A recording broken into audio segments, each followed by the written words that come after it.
नमस्कार, मेरा नाम भाऊ तोरसेकर। आप देख रहे हैं प्रतिपक्ष। दोस्तों,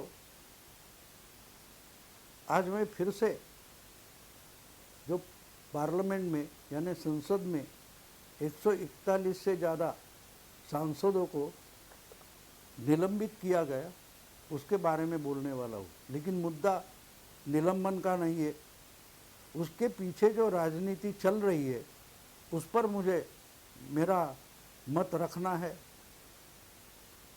अब देखिए, ऐसा बोला जा रहा है कि इतना बड़ा ऐसा कभी हुआ नहीं, तो पहली बात ये झूठ है। ऐसे पहली बार कभी हुआ नहीं था, ऐसा जो कहा जाता है वो गलत है। क्योंकि एकदम 140 बिल्कुल नहीं, 140 लोगों को एक साथ निलंबित नहीं किया गया, सस्पेंड नहीं किया गया।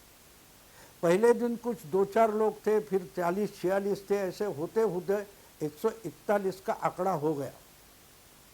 141 का आंकड़ा 3 दिनों का मिलकर है, एक दिन में नहीं है। तो इसलिए पहली बार इतना बड़ा ऐसा बोल रहे, वो गलत इसलिए है कि मेरी याददाश्त अगर सही है तो 1980 में जब इंदिरा जी प्राइम मिनिस्टर थी और उनको लोकसभा में बड़ा भारी बहुमत था, तो एक साथ मेरा ख्याल है 70 से ज़्यादा पार्लियामेंट के सदस्य, अपोजिशन के 70 से ज़्यादा सांसदों को निलंबित किया गया था, सस्पेंड कर दिया गया था।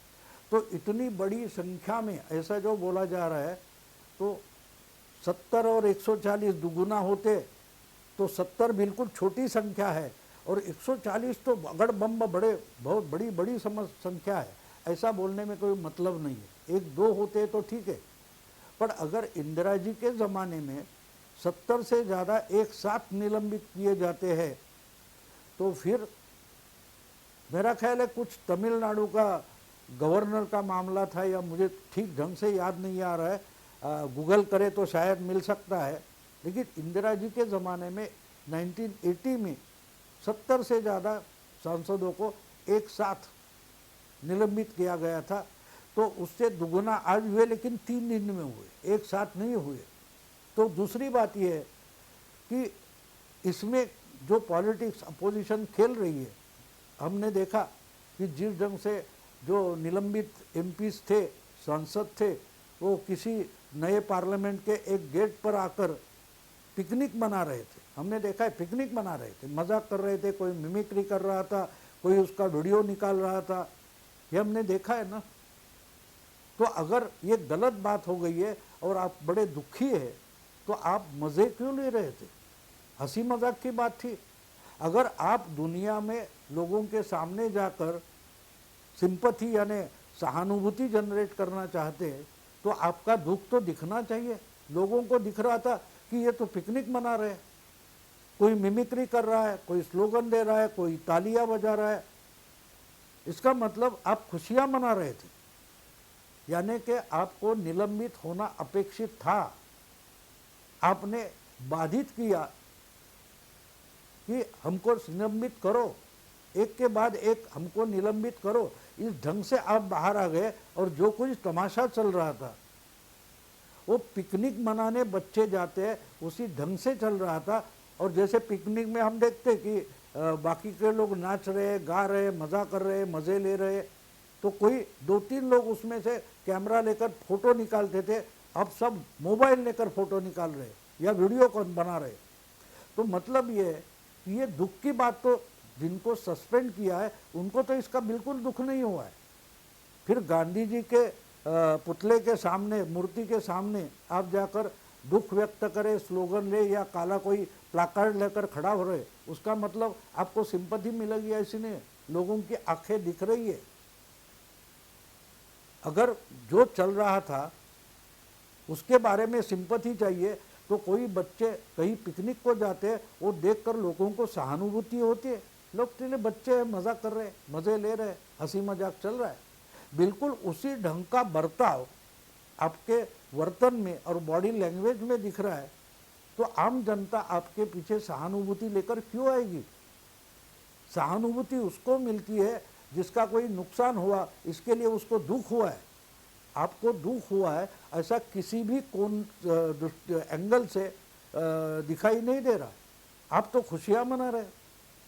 लेकिन वो भी बात अलग रखो, आपको उसका पॉलिटिक्स करना है। प्रजातंत्र की हत्या, डेमोक्रेसी की हत्या, अपोजिशन का आवाज दबाया जा रहा है। अरे आप जोर जोर से अंदर भी चिल्ला रहे थे, बाहर आके भी स्लोगन दे रहे हो, चिल्ला रहे हो, तो आवाज किसका दबाया गया?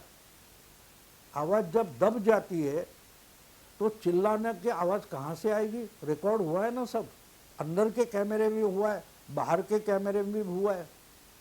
तो सवाल ये उठता है कि आवाज दबाई जा रही है, जो आप लोगों को बताना चाहते, जताना चाहते हो कि अपोजिशन का आवाज दबाया जा रहा है, सवाल को सरकार डरी हुई है। मैं तो कहता हूं अगर आपको इसकी राजनीति भी करनी है तो इतनी अच्छी आपको एक अपॉर्चुनिटी थी, लेकिन आपने उसका गुड़गोबर कर दिया।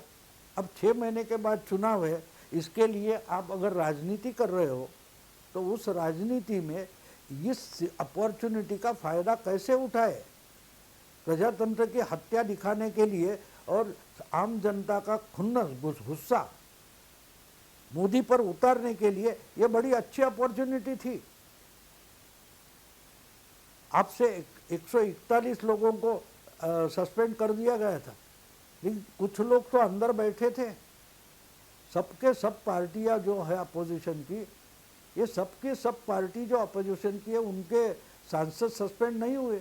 जो पार्टियां बाहर चिल्ला रही थी उनके कुछ सदस्य हाउस में बैठे थे। तो सवाल ये उठता है कि आपको अगर राजनीति भी करनी है तो थोड़ा दिमाग चलाना पड़ेगा कि भाई हम इसको अपॉर्चुनिटी कैसे बनाएं। मुझे एक बात याद आती है, मैं ये आपको क्यों समझाना चाहता हूं। ऐसी हालत बोफोर्स के मामले में 1989 में हुई थी, जब राजीव गांधी की 5 साल की जो टर्म थी वो खत्म आने को आई थी और बोफोर्स का मामला बड़ी जोर शोर से उठा था।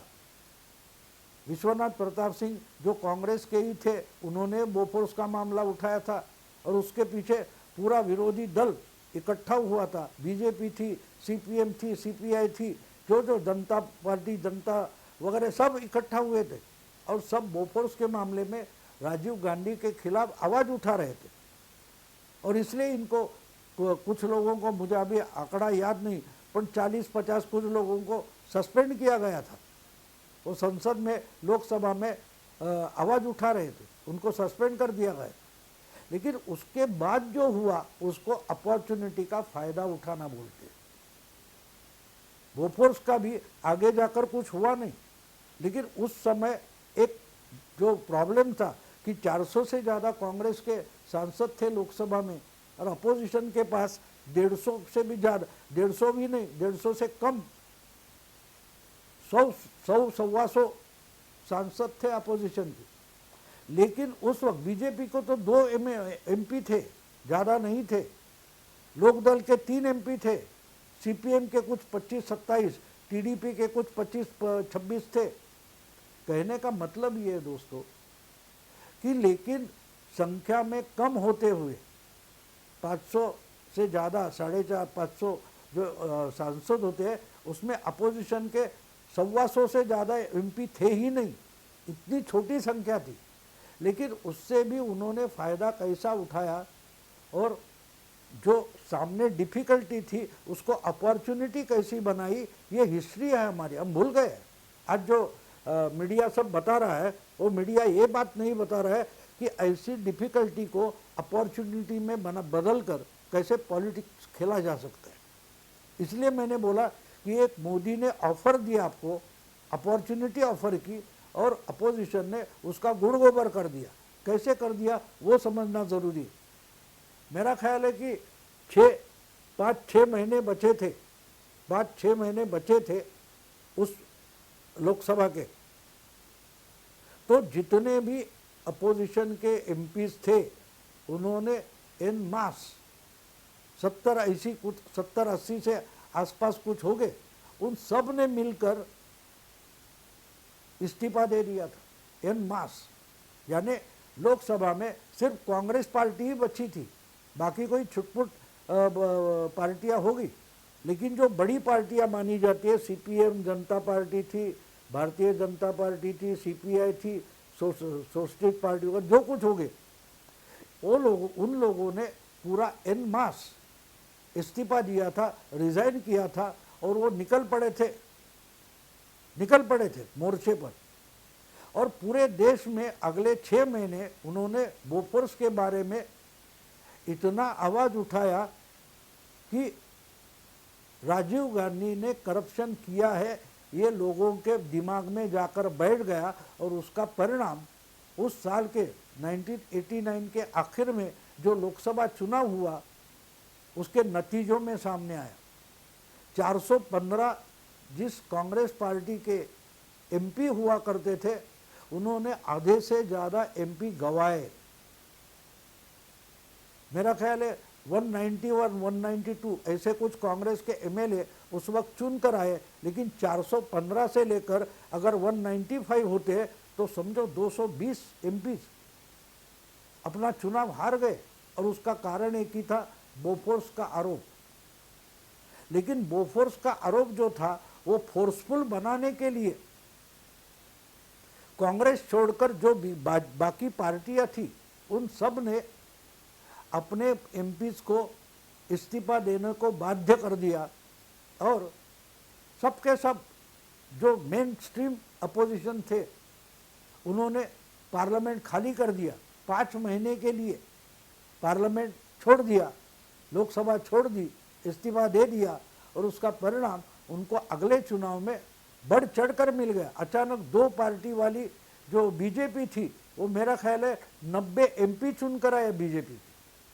जनता दल के भी मेरा ख्याल है, जनता दल आगे चलकर बनी, जिसमें जनता पार्टी थी और कोई छोटी मोटी पार्टियां थी, वो मिलकर 140, यानी जिनके पार्लियामेंट में 25 सांसद नहीं थे, वो अगले 6 महीने में चुनाव होकर कम से कम 230, 235 तक उनके एमपी चुनकर आए। और कांग्रेस को 202 एमपी का नुकसान हो गया। लेकिन इसके लिए उन्होंने क्या किया था वो ध्यान में रखना पड़ेगा। जो कुछ 2-4 लोगों को निलंबित किया था, तो पूरा का पूरा अपोजिशन जो था, उन्होंने अपने एमपीज को इस्तीफा देने को बाध्य किया। और उसका परिणाम जनमानस पर इतना हुआ कि हाँ, ये आहत हो गए, इनको दुख हुआ है, इनका नुकसान हुआ है, लोकशाही की, डेमोक्रेसी की हत्या हो गई है। ये लोगों के दिमाग में चल गया। और उसका परिणाम राजीव गांधी को अगले चुनाव में भुगतना पड़ा। 220 एमपीज उनके कम हो गए। लेकिन इसके लिए उन्होंने क्या किया था, सिर्फ 5 महीने के लिए लोकसभा से इस्तीफा अपोजिशन के एमपीज ने दे दिया था, सांसदों ने दिया था। आज भी हम देखते हैं तो चुनाव के लिए सिर्फ 5 महीने बचे हैं, यानी उस वक्त 5 महीने के लिए था। आज भी बची कुची लोकसभा की टाइम है, दिन है, वो 5 महीने के हैं, 125-150 दिन बचे हैं। तो इसके लिए क्या पूरा अपोजिशन रिजाइन नहीं कर सकता, इस्तीफा नहीं दे सकता? आप उतने आहत हुए तो 5 महीने के लिए जो पार्टियां बाहर आकर आंदोलन कर रही है, वो क्यों नहीं इस्तीफा दे देती? आप लोगों को दिखा दो कि हम इतने आहत हुए कि ऐसे लोकसभा में बैठने का कोई मतलब नहीं है, तो हम एन मास रिजाइन करते हैं। हम पूरे के पूरे अपोजिशन के एमपीज है वो रिजाइन कर देते। मेरा मतलब राज्यसभा से नहीं, मेरा मतलब लोकसभा से। लोकसभा से जो कुछ एमपी है, कांग्रेस के हो गए, सीपीएम के हो गए, ममता पार्टी, दीदी के पार्टी के हो गए, या डीएमके के हो गए, वो सब रिजाइन कर सकते हैं 5 महीने के लिए। लेकिन अगर करते हैं तो दुनिया को लगेगा हाँ, ये सीरियसली ये डेमोक्रेसी के बारे में सोच रहे हैं, अपना एमपी होने का इस्तीफा दे देते हैं, तो ये सीरियस है।